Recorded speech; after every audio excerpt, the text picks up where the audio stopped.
Excuses, deflections pouring out of the Trump world since the Mar-a-Lago search, claiming that they would have happily handed over the documents if asked. Basically saying that the FBI planted evidence, even claiming that the documents had already been declassified.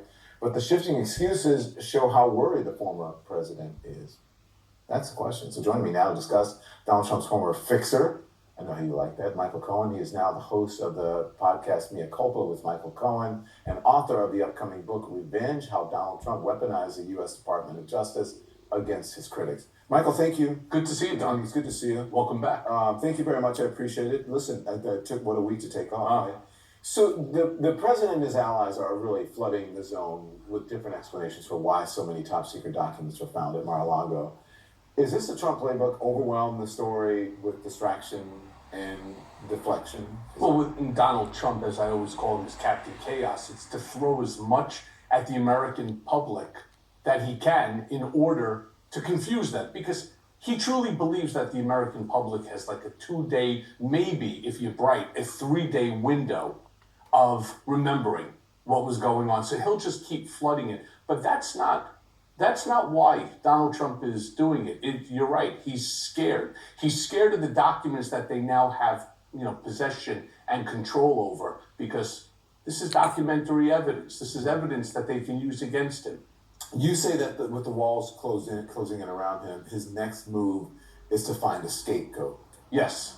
And I believe that because you were a scapegoat. Absolutely. And actually, it's something I talk about a lot in Revenge. It's a dissection from the beginning, the Steele dossier, all the way to the unconstitutional remand. And there's a lot that goes on in between. But I believe the next scapegoat is going to be Rudy Giuliani.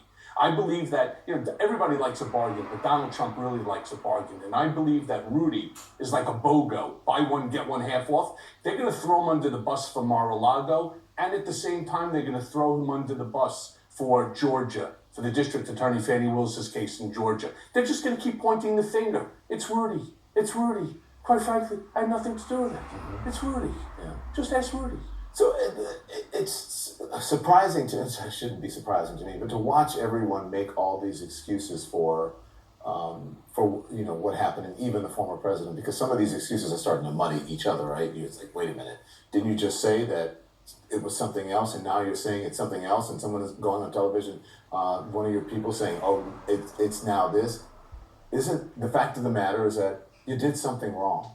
You just don't pack 33 boxes of classified information by accident. That just doesn't happen. No, but not only does that not happen, he already returned more than a dozen boxes, and they signed a document stating that there are no more boxes of information at Mar-a-Lago, which of course is yet another lie. But we're so numb to the lies that Donald has told us that no one's even thinking about, oh, yeah, he just made another mistake. No, this is classified information documents, and he does not have the right to take it. And at the same time, he doesn't really have the right, he didn't have the right to possess them.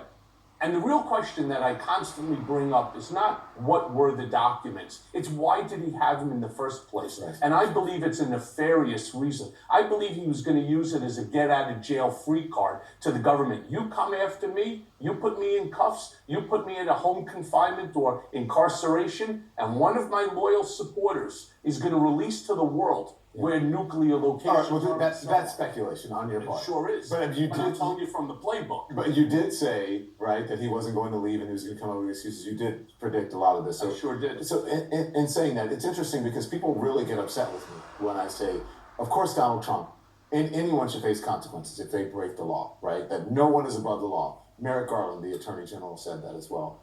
But our president's above the law. You cannot put a former president in jail. You cannot put him in general population. You can't do it. Well, I agree with you. And what I believe that they will do is that they will put him in a home confinement situation that is so severe that it will be, especially for him, it will be like solitary confinement. Well, okay, again, you're speculating, but I'm saying it's tough to put a former president in jail considering what the former president knows. He knows about, the nuclear arsenal. He knows all kinds of information that's in those top secret files. that are in his place. So that And would he be would tough sell, to do and he would sell it to anybody Okay. in prison for a bag of tuna. that. Again, those are your words. It is my Okay, so listen. On the other hand, there's this New York Times reporting tonight that former Trump Organization CFO Alan Weisselberg is close to making a plea deal with Manhattan prosecutor and could serve 5 months in prison. Now, listen, he's not expected to cooperate with any other investigation. Trump has been furious that you did not remain as loyal to him as he wanted you to, right? So, is it loyalty to the end? To what end? To Alan's demise as well. What bothers me is I got a sentence of 36 months. But then again, we're talking about the distinction between the Southern District of New York and the District Attorney's Office. The judges in the District Attorney's office, they are very different than the judges at the Southern District, the federal court judges, in the fact that they really do get down into the mud with these plea deals. And for Alan to only end up with 5 months when the amount of money that he didn't pay taxes on was greater, in fact, than what I didn't pay. And on top of that, he refuses to cooperate. I provided over 800 hours of cooperation. In fact, I've opened up more than a dozen investigations. Two things. Why do people remain loyal to him to the end? Because they're stupid. There's no other answer to that. They're stupid. I don't know what they're thinking. I don't know why they're thinking what it is they're thinking, but they are, and they think he's going to come to the rescue at the end.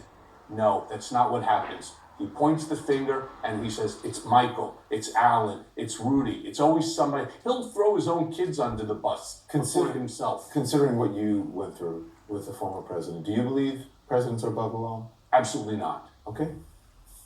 Thank you, Michael Cohen. Appreciate Good to see you, Don. So